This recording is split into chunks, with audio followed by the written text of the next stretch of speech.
que passou por muitas adversidades. Vocês estão ouvindo bem? Todo mundo está ouvindo bem? Tá. Que passou por muitas adversidades. E talvez essa última prova, ou das mais importantes, das mais exuberantes, tenha feito muita diferença na vida de Abraão, na vida desse servo. Esse trecho da palavra de Deus, do Velho Testamento, é um dos mais comoventes e interessantes e com várias lições a serem extraídas de nossas vidas. Ele se encontra em Gênesis 22, de 1 a 19, nós vamos ler daqui a pouco. Todos nós que nos denominamos cristãos afirmamos frequentemente, com convicção, que nós confiamos em Deus. Confiamos em Deus em todas as horas, mas quando a coisa aperta, as dificuldades surgem, ou então nós não entendemos os motivos das adversidades, a nossa fé, às vezes, pode fracassar ou pode balançar um pouco. Nós aí verificamos que não somos tão fortes como imaginávamos, ou tão fortes quanto nós falávamos e apregoávamos. Esses períodos da vida, na realidade, são muito importantes para o nosso fortalecimento espiritual e retomarmos também a nossa comunhão com Deus, que talvez não estivesse tão sólida assim quanto nós estávamos pensando. Antes de nós entrarmos nas lições do texto, nós vamos fazer três coisas. Vamos ler, nós vamos entender o significado da passagem, nós vamos detalhar a passagem toda e depois nós vamos tirar as lições, 3 lições importantes dessa passagem bíblica, tá? Então, vamos começar fazendo a primeira coisa, lendo o texto. Gênesis 22, de 1 a 19, eu estou projetando para ficar mais fácil.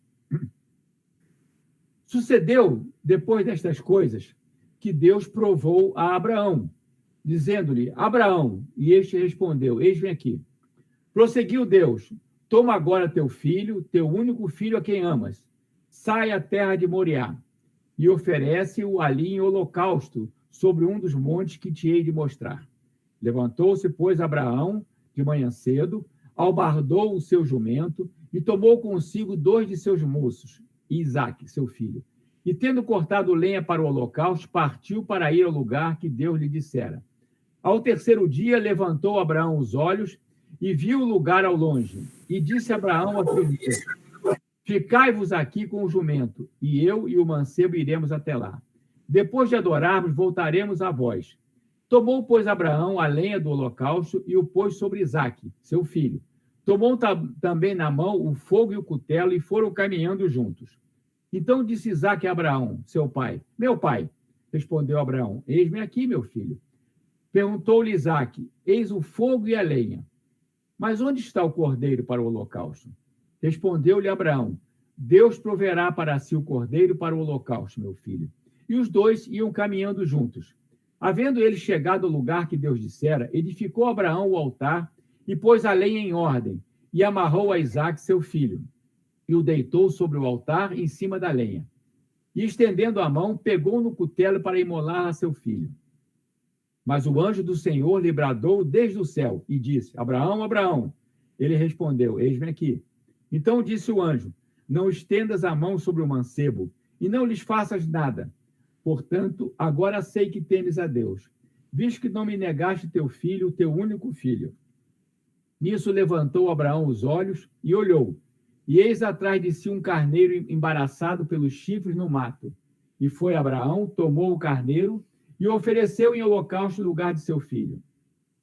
Pelo que chamou Abraão aquele lugar Jeová Jirê, donde se diz até o dia de hoje, no monte do Senhor se proverá.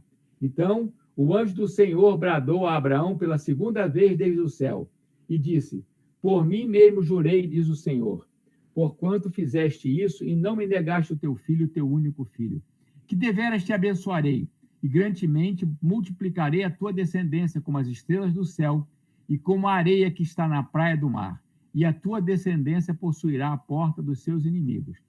E em tua descendência serão benditas todas as nações da terra, porquanto obedeceste a minha voz. Então voltou Abraão aos seus moços, e levantando-se foram juntos a Beerseba, e Abraão habitou em Beerseba. Aqui vemos um exemplo de fé, de confiança total em Deus, embora com perspectivas humanas visíveis totalmente opostas ao esperado. Aliás, as ações de Deus podem ser totalmente inesperadas ou totalmente imprevisíveis. Assim aconteceu, por exemplo, na travessia do Mar Vermelho. Parecia que não havia saída para o povo hebreu. O mar de um lado, os egípcios do outro. Aí Deus fala para Moisés uma coisa impactante. Então disse o Senhor a Moisés: por que clamas a mim? Diz aos homens de Israel que marchem. Êxodo 14, 15. Uma ordem aparentemente absurda. O que aconteceu? De um lado o mar, do outro lado os egípcios. O que aconteceu? Moisés estendeu a mão sobre o mar e um vento forte soprou e o mar se abriu. Quem imaginaria naquela hora uma coisa assim? Isso faz com que a confiança no Senhor aumente a cada dia, seja cada dia fortalecida a todo momento, para nós não nos decepcionarmos. Achamos muitas vezes que as coisas devem acontecer do nosso jeito. E não é assim. Nisso, antevemos a necessidade de estarmos em dia com o conhecimento da palavra de Deus e em comunhão mais intensa com Ele diariamente.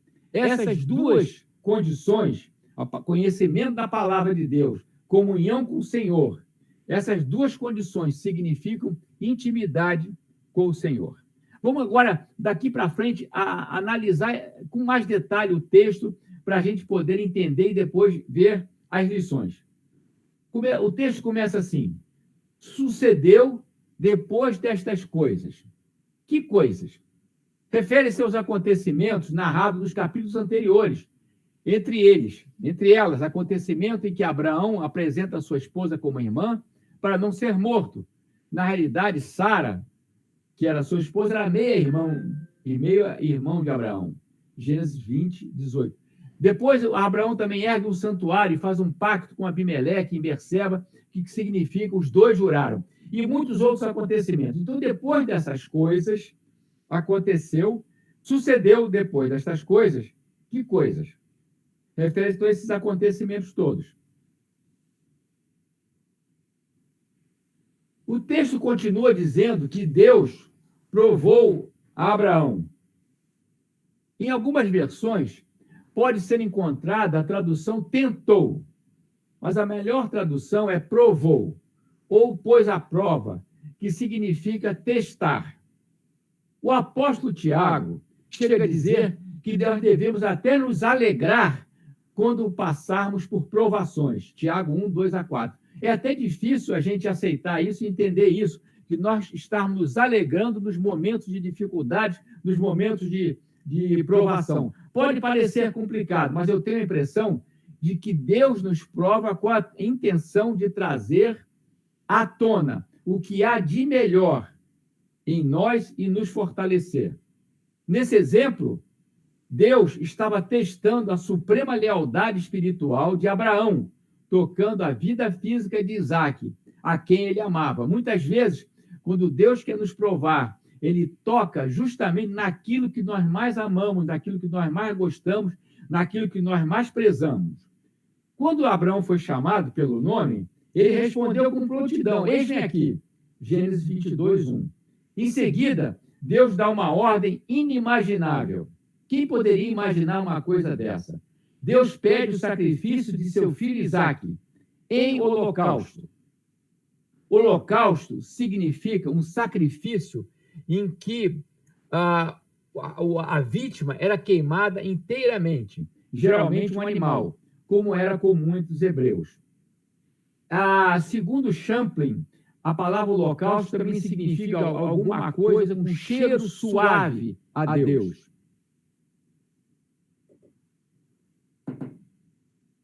Lembremos que Isaac havia sido dado após anos de espera e de uma forma totalmente improvável. Quando Isaac nasceu, Abraão tinha cerca de 100 anos, segundo Gênesis 21, 5. Humanamente, era impossível eles terem um filho, devido à idade. E ainda a sua esposa, ainda por mais mal dos pecados, ainda era estéril. Mas Isaac nasceu. A própria espera da promessa já tinha sido um teste de fé, que infelizmente ele e a esposa não tinham sido aprovados, porque tentaram se antecipar ao cumprimento da promessa de Deus. Sara, então, aconselhou Abraão a ter um filho com Agar, sua serva. Como eu disse anteriormente, às vezes, queremos que Deus haja da nossa forma, e nós nos antecipamos. Geralmente, isso não é legal e nos traz, às vezes, graves consequências. Deus, na realidade, tem o seu modo e o seu tempo certo de trabalhar. E tudo que ele faz é o melhor, o tempo dele é o melhor, o jeito de Deus agir é sempre o melhor.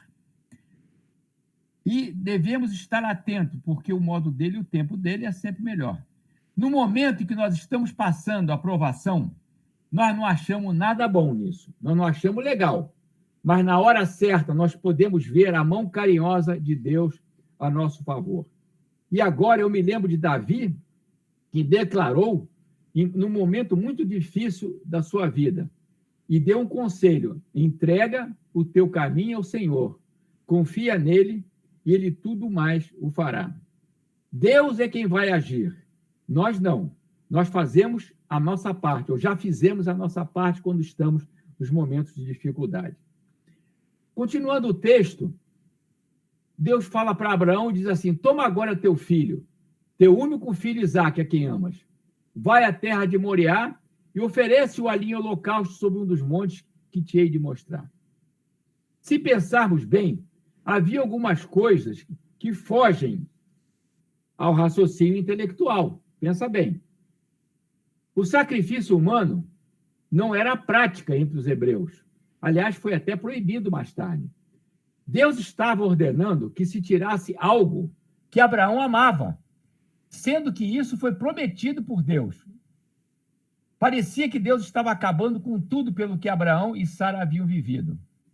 Em terceiro lugar, Deus aparentemente estava se contradizendo quando ordenou o sacrifício de alguém que daria continuidade ao clã de Moisés e se tornaria uma grande nação. Como explicar à família e ao próprio povo um ato dessa monte? Será que eles entenderiam? O povo e a própria família?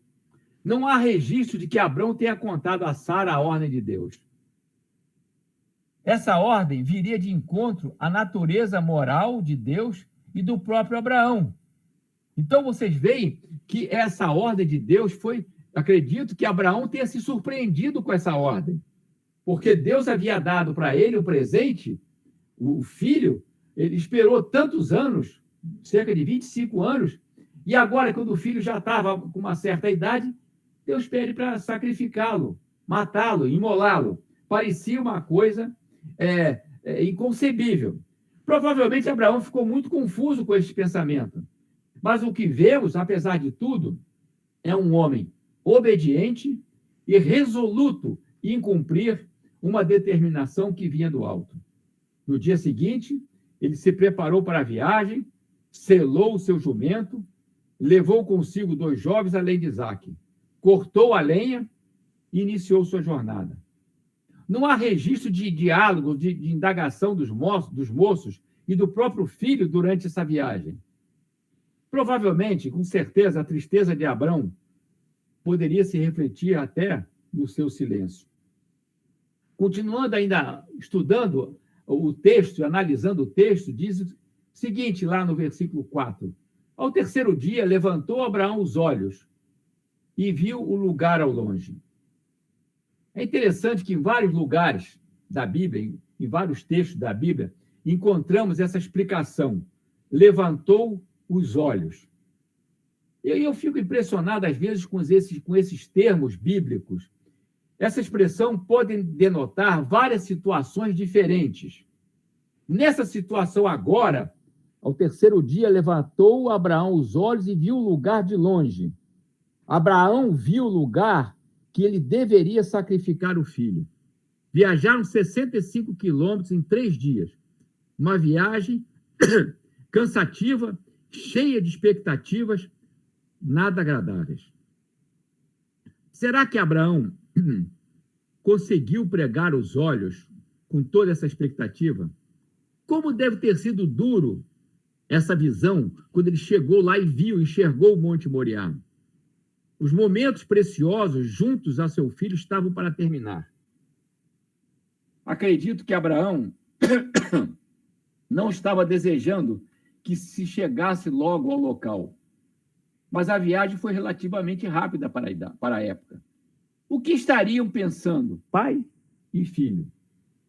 O pai cheio de tristeza e o filho cheio de indagações, porque ele não viu o cordeiro.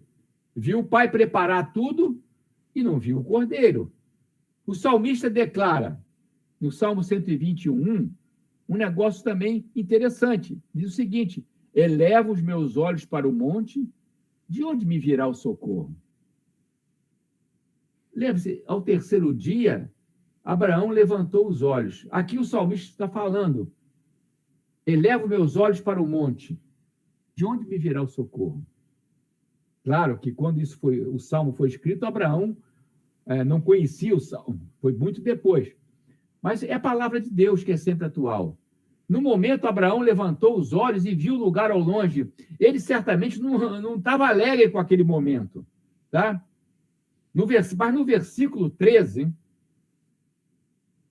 nós vemos novamente essa expressão levantou os olhos. No momento de indecisão e angústia, precisamos olhar para cima, para o alto e enxergar Deus, como diz o salmista: elevo meus olhos, de onde virá o meu socorro?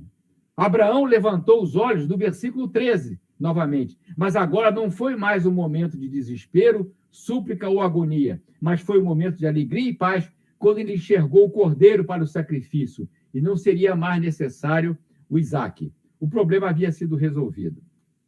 Continuando, Abraão fala para os moços: depois de adorarmos, voltaremos, versículo 5. Muito interessante essa fala de Abraão. Como assim voltaremos, se Isaque seria sacrificado? Alguns acham que Abraão acreditava que Deus ressuscitaria seu filho após o sacrifício. Mas nada disso poderia diminuir o sofrimento de Abraão. O escritor aos Hebreus registra esse momento da seguinte forma: pela fé, Abraão, sendo provado, ofereceu Isaque. Sim, e oferecendo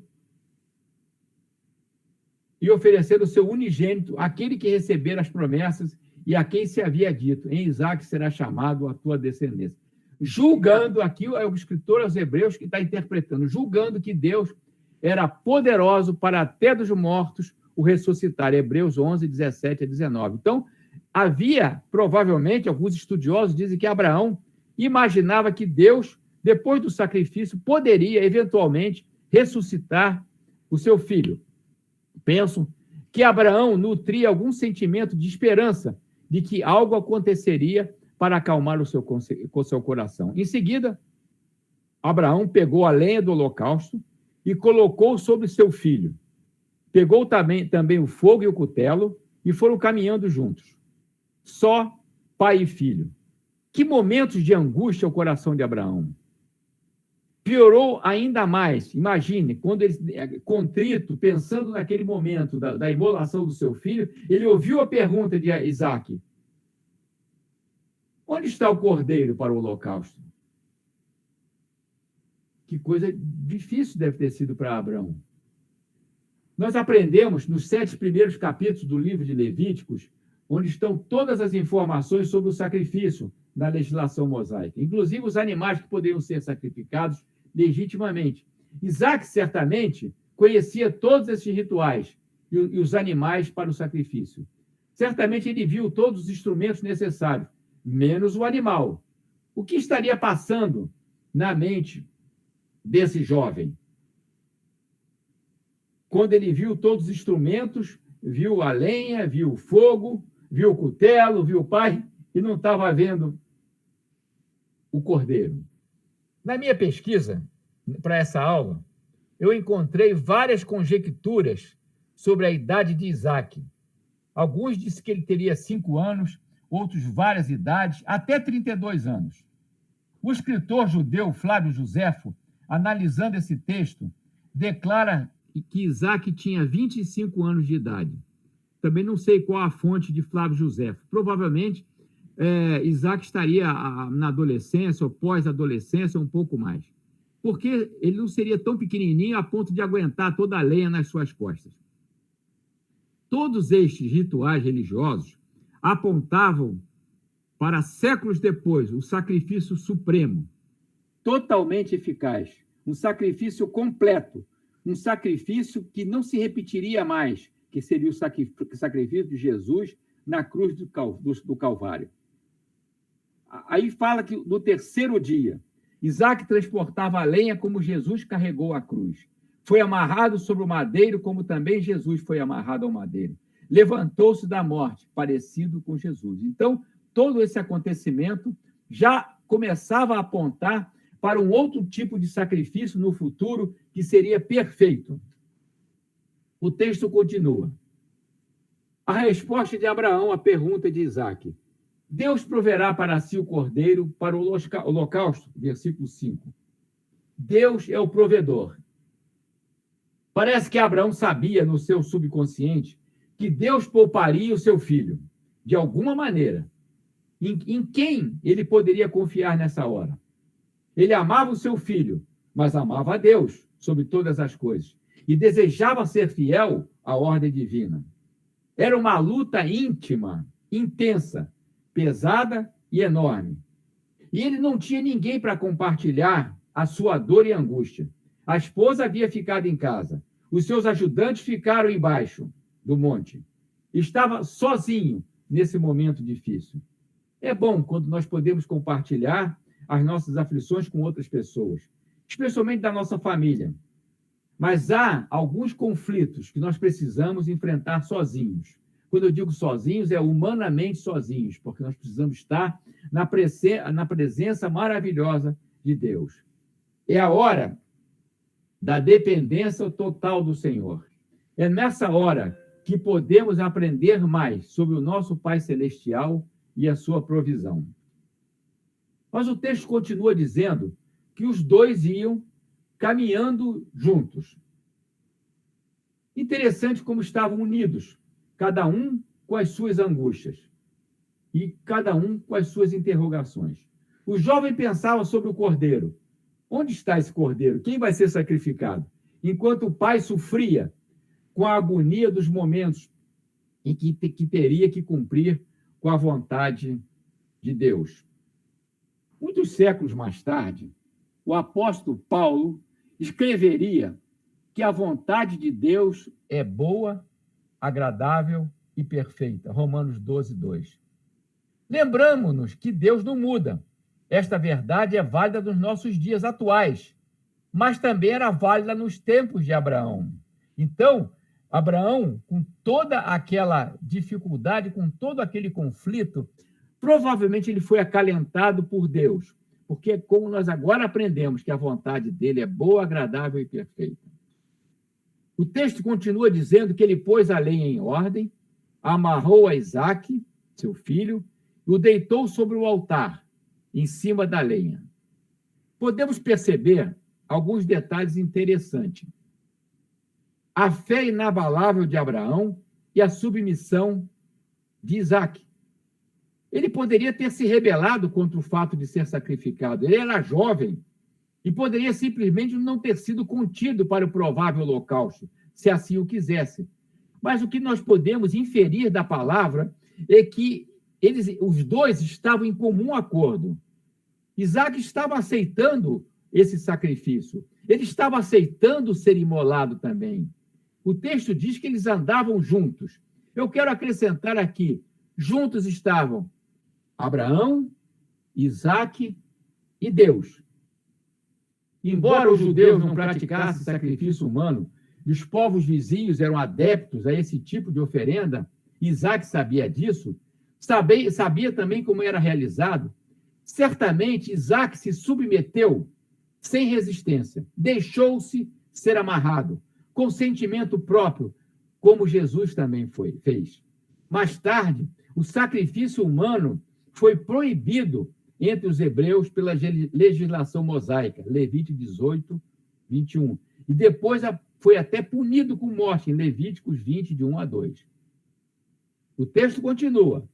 E estendendo a mão, pegou no cutelo para imolar seu filho. Versículo 10, do capítulo 22 de Gênesis.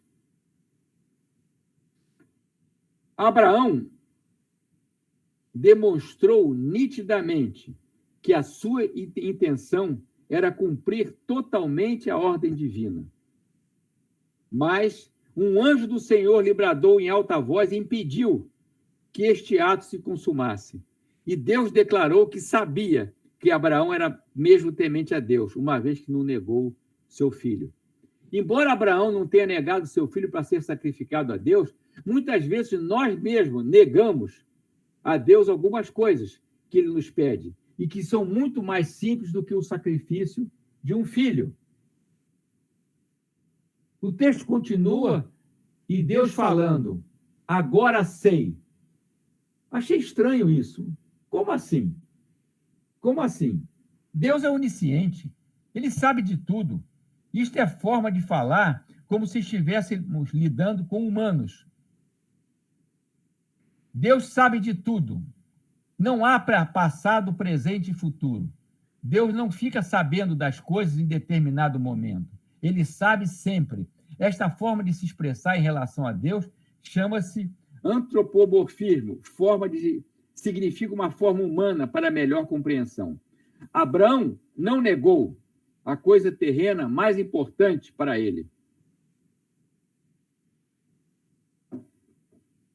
E eu fico pensando como muitas vezes, com nossas atitudes, negamos tantas coisas para Deus.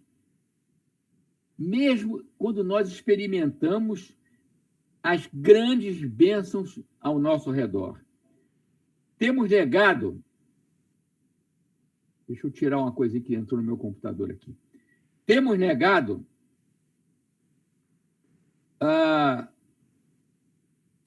o culto diário em nossas casas.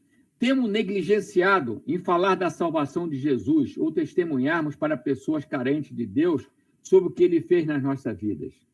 Uma vez eu recebi um telefonema de uma pessoa que disse que se converteu porque me ouviu falando de Jesus para outra pessoa. Ela não participou da conversa, mas somente ouviu o que eu falava para outra pessoa e não resistiu ao toque do Espírito Santo e entregou sua vida para o Senhor. Temos nos esquivado ao serviço cristão em algumas situações que são totalmente possíveis, até sem esforço. Temos nos furtado da fidelidade na contribuição cristã, que também faz parte do culto a Deus. Temos nos desviado de ajudar um irmão ou outra pessoa de nossa convivência, quando esta atitude não nos causaria qualquer tipo de atropelo. Simplesmente ignoramos a questão quando Jesus nos alertou que qualquer coisa que nós fizéssemos a um semelhante seria como se estivéssemos fazendo para ele pessoalmente. Algumas pessoas negam a Deus o culto que é devido a ele, e somente a ele, quando deliberadamente e injustificavelmente faltam às programações da igreja. Outras pessoas negam a ele o conhecimento e estudo da sua bendita palavra, que vai nos fortalecer espiritualmente. Vejo pessoas negando a Deus, não ensinando em casa a palavra de Deus aos seus filhos, e ainda não incentivando os meninos a serem fiéis, dando valor à sua igreja e aos seus líderes. E, infelizmente, depois, essas pessoas reclamam que os filhos se desviaram da fé e dos ensinos do Senhor. Vamos parar de negar a Deus o que lhe é devido. Eu estou falando isso, mas estou falando para mim também. Não estou falando só criticando irmãos e as pessoas que estão me ouvindo. Falo para mim também. Achamos absurdo que Pedro tenha negado Jesus, tendo tido contato com ele pessoalmente, mas fazemos o mesmo, dependendo da ocasião. Quantas vezes você se omitiu de se fazer conhecido como cristão? Quantas vezes deixamos de apresentar a transformação que ele nos fez quando a oportunidade está ali à nossa frente? O mundo precisa cada vez mais da nossa atuação e nossa fidelidade a Deus. Eu achei muito impactante, pastor, a sua palavra no domingo passado. Se o objetivo de Deus fosse tão somente a nossa salvação, ele nos salvaria e morreríamos e seríamos logo recolhidos às mansões celestiais e pronto, nós estaríamos no paraíso. Há uma missão para nós aqui na Terra. Quem vai expor o plano de salvação? Quem vai testemunhar? Quem vai manter a obra? Como haveria crescimento e fortalecimento espiritual? Somos nós.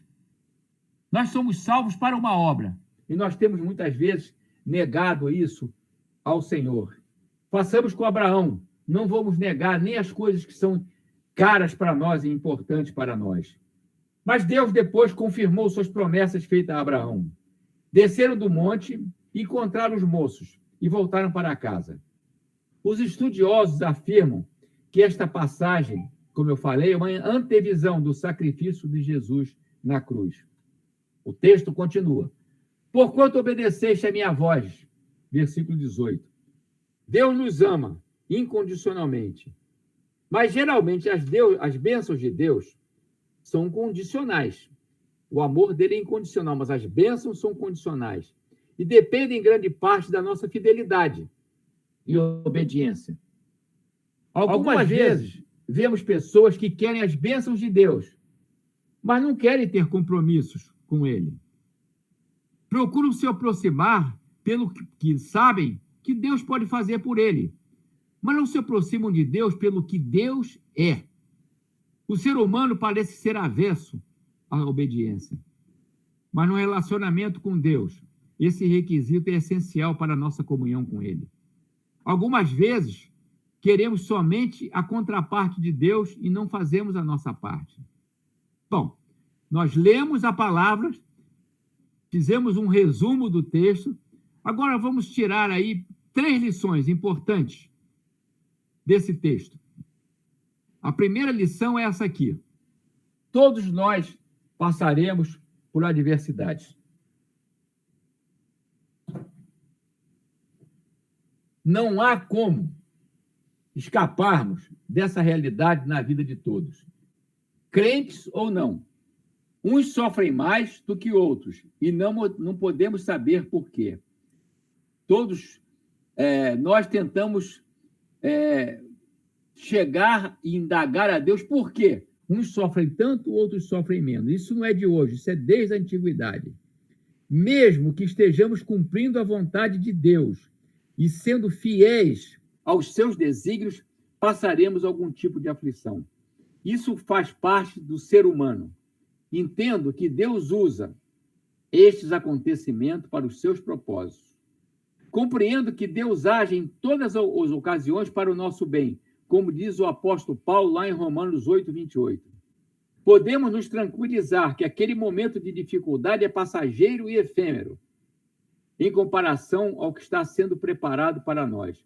Como diz o apóstolo Paulo em 2 Coríntios, porque a nossa leve e momentânea tribulação produz para nós um peso eterno de glória muito excelente, muito excelente. O apóstolo Pedro nos dá uma chave maravilhosa para superarmos os perigos e adversidades, que é lançar sobre o Senhor Jesus toda a nossa ansiedade. Irmãos, eu faço isso acho que todo dia, quando eu oro. Todas as minhas angústias, eu estou tentando me tranquilizar e lançar sobre o Senhor toda a minha ansiedade. E o texto do apóstolo Pedro continua, porque ele tem cuidado de nós. Isso já é motivo de tranquilidade quando nós estivermos passando por angústias, por dificuldades e por problemas sérios. O apóstolo é uma tarefa de espiritualidade, conseguirmos exercitar isso. Aliás, a vida espiritual é como esporte, é um exercício contínuo. Mas logo em seguida, Pedro continua nos advertindo sobre as adversidades. Diz o seguinte, o diabo anda em derredor, rugindo como leão e procurando a quem possa tragar. 1 Pedro 5:8. Mesmo tendo fé, mesmo sendo obediente, mesmo cumprindo com as nossas obrigações de cristão, não escaparemos das provações, porque elas têm um propósito na óptica, na visão de Deus. A vida de Abraão é um exemplo de pessoa que se dedicava a cumprir o seu papel e passou por grandes dificuldades em sua vida, culminando com a quase imolação do seu filho. Ele passou por várias dificuldades. Em algumas delas, ele foi aprovado. Em outras, ele foi reprovado. Vejo que nas adversidades podemos amadurecer a nossa fé e a nossa comunhão com Deus. O outro lado da questão é que somente experimentaremos a presteza de Deus se estivermos dentro de problemas, no centro do vulcão. Como poderemos observar a atuação de Deus, o seu livramento, se não tivermos nada para nos livrarmos? Como médico, eu posso afirmar que muitas das aflições do ser humano não têm nada de espiritual. Eu vou explicar para vocês. Por exemplo, um indivíduo com cirrose hepática. Ele tem cirrose hepática. Cirrose é uma degeneração, é uma destruição do fígado. É uma deterioração do tecido hepático, do tecido do fígado. Ele tem uma cirrose, um cidadão tem uma cirrose. Ele vai sofrer muito por causa disso. É claro que ele não escolheu essa enfermidade para o afligir.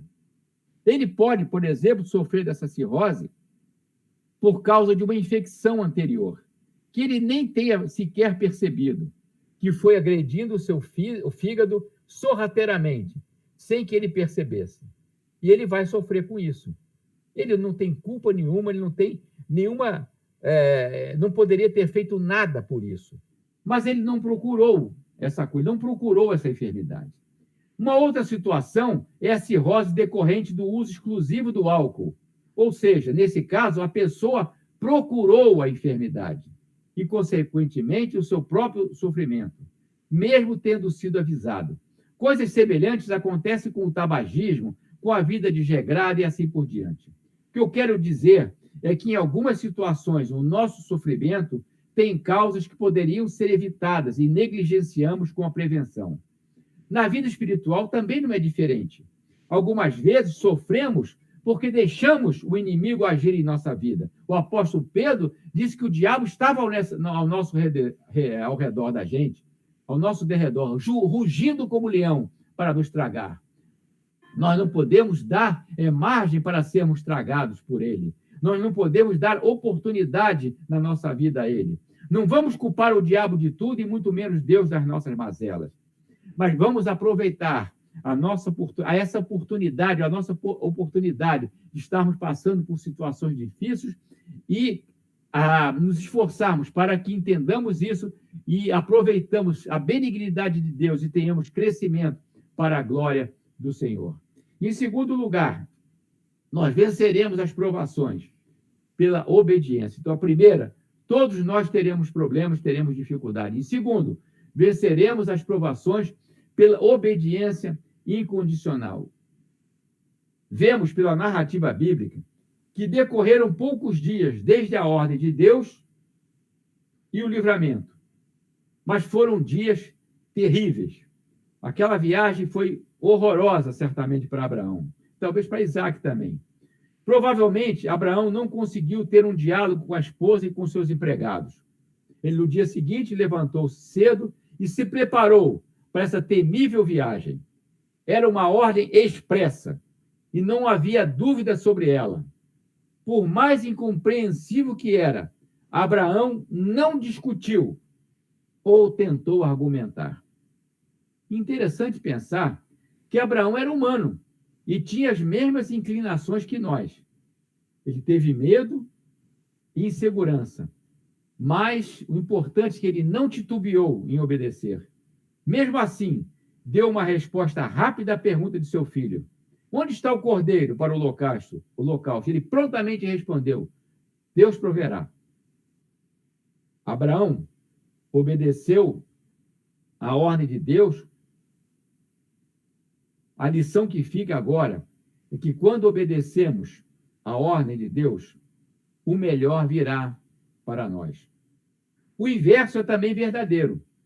Quando nós não obedecemos, quando nós nos desviamos para o mundo, deixando de lado as orientações do nosso Deus, temos grande chance para o fracasso em todos os setores de nossas vidas, tanto espirituais como seculares. As ordens de Deus elas se encontram aonde? Elas se encontram na Bíblia, nas Escrituras Sagradas.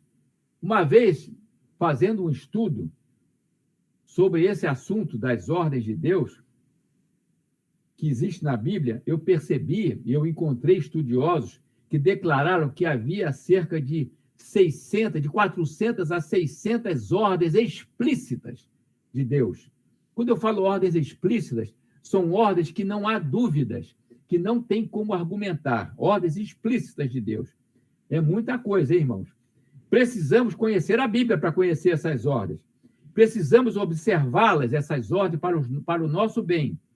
Começando pelos 10 mandamentos. Ordens ou orientações diretas para o nosso viver. Existem ordens de Deus em relação ao convívio entre humanos e Deus, entre humanos entre si. Existem ordens muito firmes, muito concretas entre casais. Existem ordens de Deus entre pais e filhos. Existem ordens sobre comportamentos profissionais, lealdade nos negócios, ordens explícitas para com as autoridades humanas. Deus deixou ordens em relação ao tratamento com autoridades eclesiásticas. Deus deixou ordens em relação à manutenção da sua igreja, a igreja do Senhor. Irmãos, venceremos as nossas dificuldades cumprindo as determinações que o Senhor deixou para nós. Jesus deixou ensinamentos a este respeito quando declarou: se vós permanecerdes em mim e as minhas palavras permanecerem em vós, pedi o que quiseres e será feito. O problema é que nós, muitas vezes, não permanecemos em Jesus, mas queremos que as coisas boas aconteçam conosco. Jesus também falou: se guardardes os meus mandamentos, permanecereis no meu amor. Vós sois meus amigos, se, olha o condicional aí, fizerdes o que eu vos mando. Está lá em João 15, 7, 10 e 14. Os irmãos podem conferir.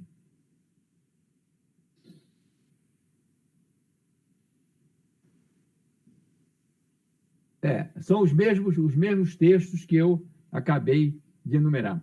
Mas então, voltando a Abraão, é o exemplo bíblico. Abraão é o exemplo bíblico de obediência irrestrita, porque obedecia. Olha só que interessante, nós vamos ver sobre a ordens, como que Abraão obedecia. Ele obedecia sem saber o que poderia acontecer depois.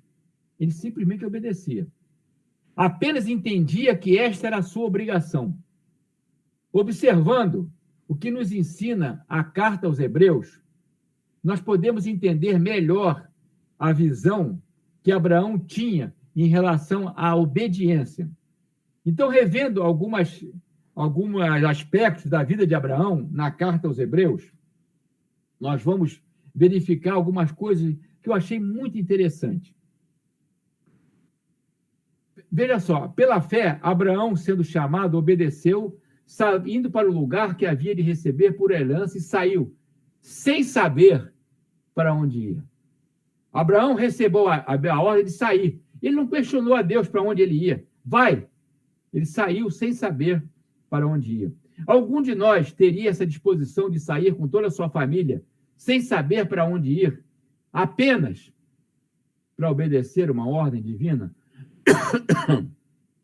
Imagine missionários que cumprem uma ordem para ir para determinado local, às vezes para o sertão, às vezes para outros países, às vezes para países inóspitos, lá na África, Oriente, alguns países que não aceitam o cristianismo, vão lá sem saber o que vai acontecer. Foi o que Abraão fez. Mas sempre quando nós cumprimos as ordens de Deus, nós sabemos que seremos abençoados. Outro aspecto também na carta aos Hebreus sobre Abraão.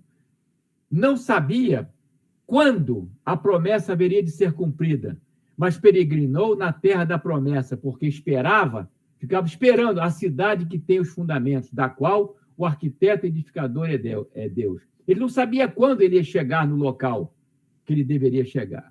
Então, ele não sabia para onde ir, não sabia quando, e ele também obedeceu, não sabendo como o milagre prometido se cumpriria. O escritor aos Hebreus diz: pela fé, até a própria Sara recebeu a virtude de conceber um filho, mesmo fora da idade, porquanto teve por fiel aquele que havia prometido. A promessa foi feita, ele já estava em idade. Abraão obedeceu tudo sem saber como o milagre aconteceria. Por fim, Abraão obedeceu sem saber o porquê de tamanha provação. Pela fé, Abraão, sendo provado, ofereceu Isaque. Hebreus 11, 17. Isaque era muito amado por seus pais. Era o filho da promessa, sendo milagrosamente gerado nas entranhas, já envelhecidas de Sara, por obra de Deus. Mas Abraão fez uma coisa que eu acho importantíssima. Não colocou Isaque no lugar de Deus. Não colocou Isaque no lugar do Criador, apesar de amar tremendamente o seu filho. Obedecer a Deus era mais importante até do que o seu amor, seu enorme amor pelo seu filho. Em terceiro lugar, a terceira lição é que venceremos as provações pela fé no Deus da provisão.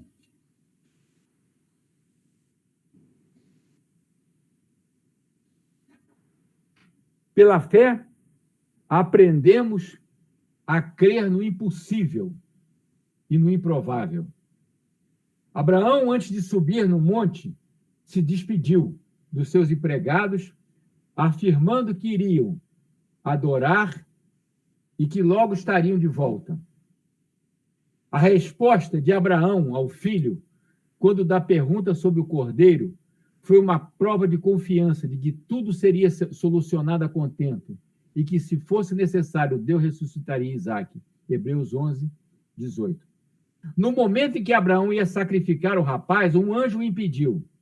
E, a partir daquele momento, o lugar ficou conhecido como Jeová Jirê, que significa Deus proverá. Precisamos ter a convicção de que a provisão de Deus nunca chega atrasada, mas no momento certo.